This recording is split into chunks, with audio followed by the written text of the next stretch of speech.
hope you guys realize that content of these videos, 9 times out of 10, if not 10 out of 10, comes from the viewers, comes from you, putting in a comment, sending me an email. And what I do, or somebody I'm consulting with or mentoring, and what I do is I, kill two birds with one stone. I'll give some mentoring advice, and then I'll also turn that into a video, because if one person asks a question or has a challenge, there's a good chance that everybody has that, or a large percentage of people do. So this is one of those cases. I was asked, hey, Joe, you've been in the R&M business, plant manager, you've got all this experience, and you've over 35 years. What are your top lessons? Okay, so I came up with this for that mentee. Okay, again, I said I've had 35 years. I started off as a maintenance engineer at 22 years old in a roll bearing shop for a massive rolling operation in Indiana in the USA. I've had 13 other positions with Alcoa, the company I worked for, a big Fortune 200 company, all with reliability as one component of the accountability. I did serve as the global director of reliability for the company. So 11 lessons. What? 11 lessons. And you try to get this to 10. It didn't work out. Sorry. So it's 11. This is Joe Kuhn of Lean Driven Reliability, bridging the gap between best practices that you should be doing at your plant. Can't figure it out how to get it done in your culture. So I'm trying to help you with that. What's been my experience? What have I seen work? What have I seen fail? Okay, let's jump right into this. Number one, waste is everywhere in your plant. Every reliability tool attacks waste. You know that. So it's everywhere if you choose to see it.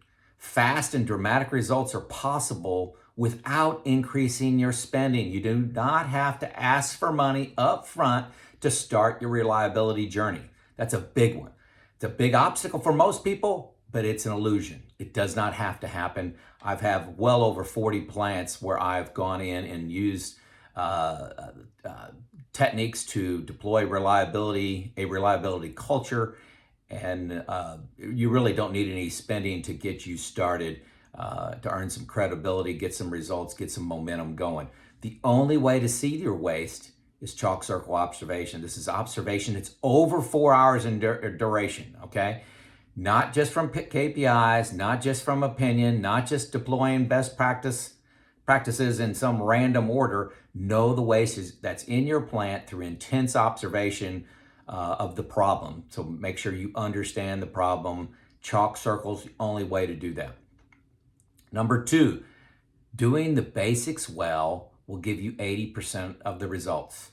You must audit. You must audit what's happening out there. Audit what's happening in production. Audit what's happening with your maintenance crew. Audit PMs.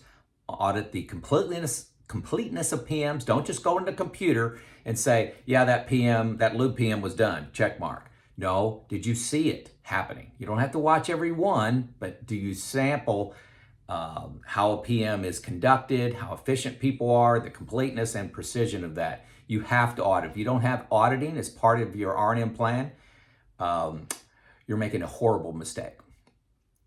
And I meant that. Number three, wrench time is a massive opportunity at your plant. Most people ignore it, choose not to see it, don't want to deal with the culture stuff.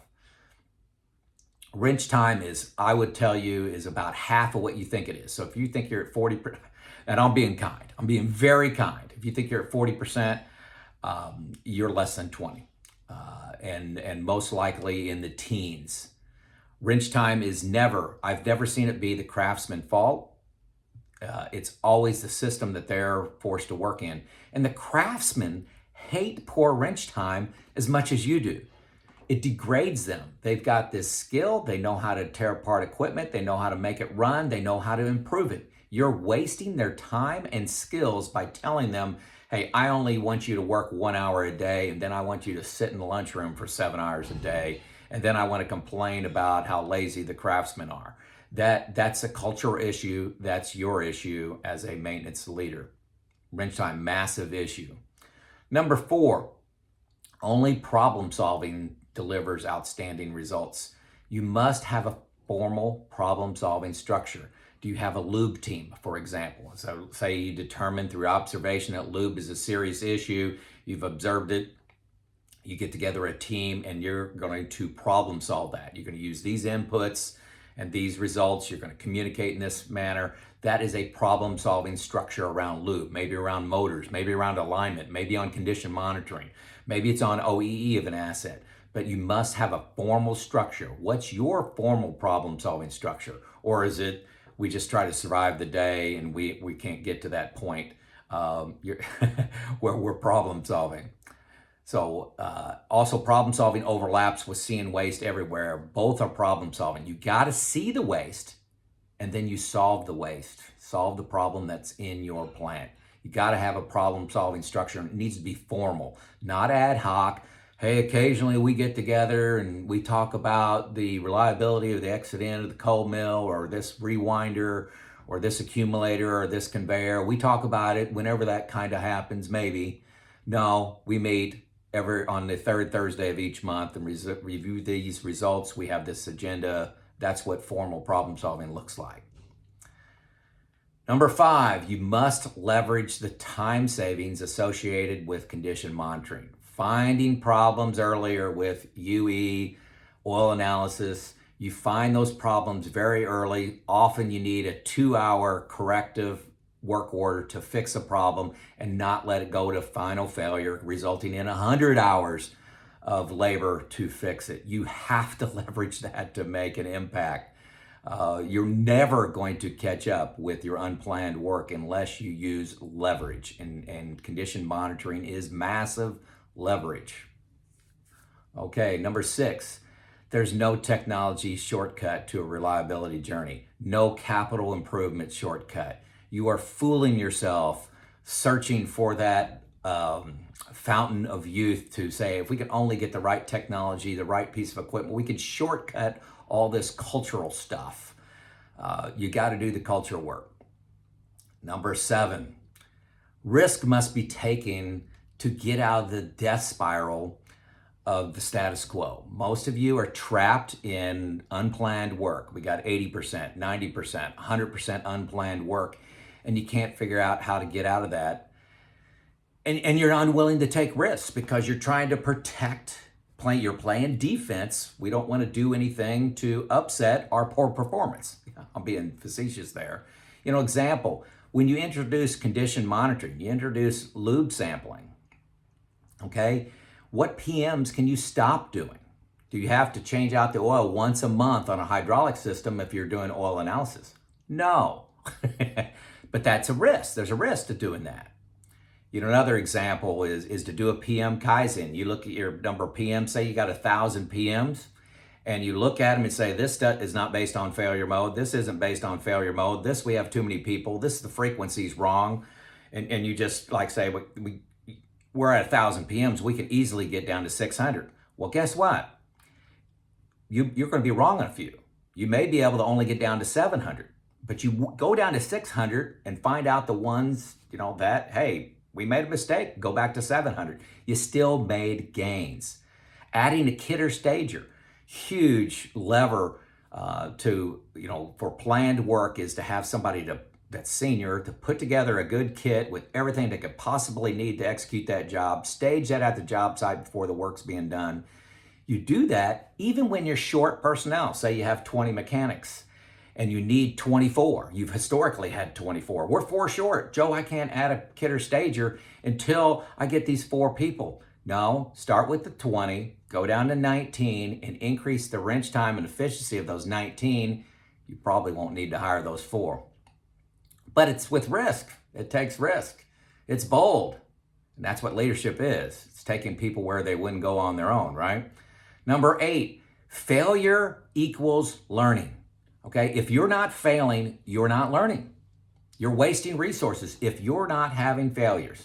You need to understand that if you have a failure, and don't get anybody killed, don't get anybody hurt, but on equipment issues, you've got to take risk. Become a learning organization, not a blaming one. Look for what you can do in the mirror better. Look in the mirror what you can do better but you are going to fail. Number 9, become a people factory.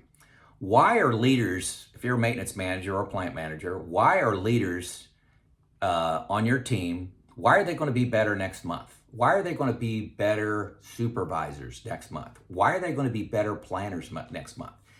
What's your answer to that? What are you doing to make them better leaders, planners? As a maintenance engineer, reliability engineer, why are you going to be better next month?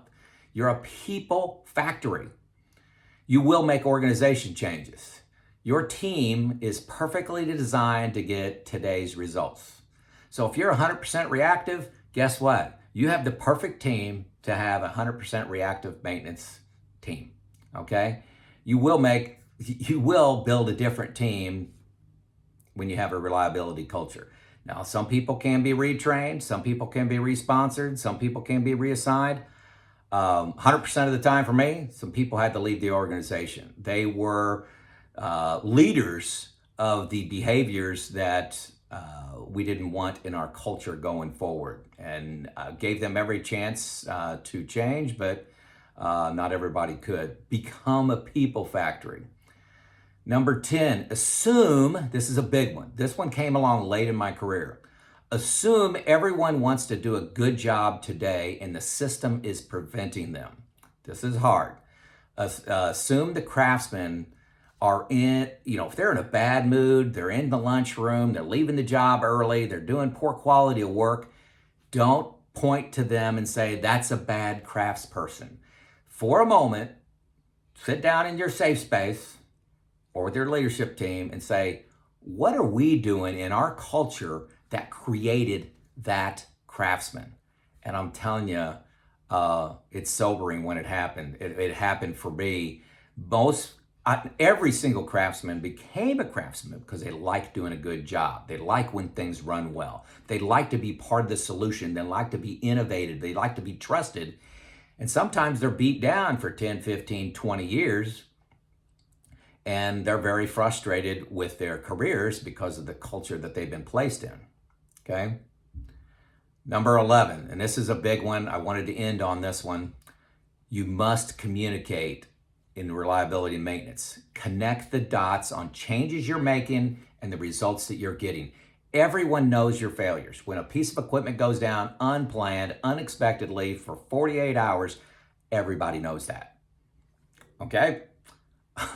When you don't have a failure, say you have a failure of the rewind on the cold mill, you have a failure once a month. If you don't have one this month, nobody knows that. Nobody gives you credit for that. You've got to point it out. Hey, we started a new condition monitoring on this rewind on the cold mill. We didn't have any failures last month. Didn't have any the month before that. That's impacting quality this way. That's impacting yield this way and uptime this way. So you've got to connect those dots on successes. My recommendation to people on communication is to turn out 2 emails a week. Short emails, just a blast of, we found this early with lubrication sampling, and the last time this happened, we were down for 8 hours unexpectedly and spent $50,000. This time we caught it early, we spent $1,500. Have 2 of those, pictures, make them simple. Also, 2 a week, and once a month, lay out your plan. What are your results? Use numbers. Here's how much unplanned downtime we had. Here's how many PMs we completed versus our target. Connect those dots so when you see trends going positive, everybody understands that you made that happen. Don't assume they know your successes. No one knows the failure that you did not have, okay? Sponsorship is earned through communication. So a lot of people complain that top leadership's not supporting reliability and maintenance. Are you communicating the wins, your plans, your actions, and connecting those with the wins so they can see that you are a waste-focused organization and that you have credibility? Are you doing that, or are you just assuming they should know? Communication is how you win the sponsorship battle through all business cycles. You win it on your communication. You got to do that groundwork, okay? Hey, folks, that's my 11. Begin your journey. I don't think this stuff is that hard, but I've been at it for 35 years. If you got questions, reach out to me in email. You got a link below to secure an hour with me if you'd like. I love coaching and mentoring folks along this journey. This is Joe out.